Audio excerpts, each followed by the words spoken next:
আসসালামু আলাইকুম। এই যে আমার পাশে যে লাল জিনিসটা দেখতে পাচ্ছেন, এই জিনিসটার নাম কি এবং এটার কাজ কি এবং এটা ভালো আছে কিনা এটা পরীক্ষা করার সিস্টেম কি, এগুলা আজকের ভিডিওতে জানতে পারবেন। তো ভিডিওটি শেষ পর্যন্ত দেখবেন, সাথে থাকুন। চলুন লেটস গো, জেনে আসি যে এটাকে কিভাবে পরীক্ষা করা হয় এবং এটার কাজ কি, এটা দিয়ে কি করে সব কিছু জানতে পারবো। চলে আসলাম মূল ভিডিওতে।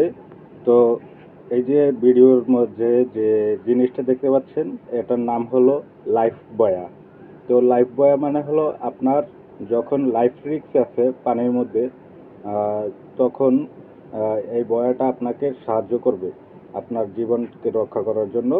তো এটার কাজ হলো এই বয়া পানিতে আপনি পড়ে গেলে তখন এই বয়া আপনার সাথে থাকলে এই বয়া ধরে আপনি বেঁচে থাকতে পারবেন।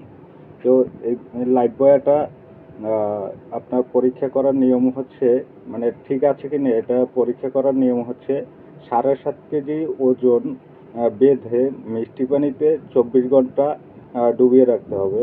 তো 24 ঘন্টা পর্যন্ত এই বয়া যদি ওই ওয়েট আপনার ভাসিয়ে রাখতে পারে, তাহলে বুঝবেন এই বয়াটা সুরক্ষিত এবং ঠিক আছে। তো এই যে দেখতে পাচ্ছেন রশি 4 শেডের, এই যে এই রশিটা হলো এটার নাম হলো গ্রেপ লাইন। তো এই গ্রেপ লাইনের সাথে আমাদের আর কি আর একটা আলাদা রশি বাঁধা থাকে, যে তাকে আর এই বয়ার সাথে এই যে কিছু লেখা দেখতে পাচ্ছেন, এই যে এটা হলো জাহাজের নাম, এটা হলো জাহাজের নাম্বার। আর আরেকটা নাম লেখা থাকে, সেটা হচ্ছে যে কোন বন্দরের কোন পোর্টের।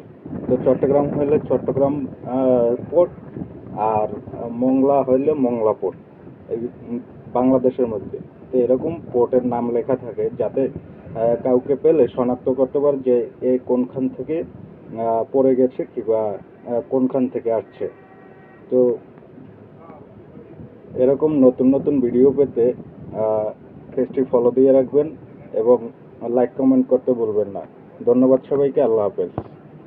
ভিডিওতে জানতে পারলেন আপনারা বয়া কিভাবে পরীক্ষা করা হয়, লাইফ বয়া, এবং লাইফ বয়ার কাজ কি, লাইফ বয়া কী কাজে ব্যবহার করা হয়। সবাইকে ধন্যবাদ ভিডিও শেষ পর্যন্ত দেখার জন্য। আল্লাহ হাফেজ।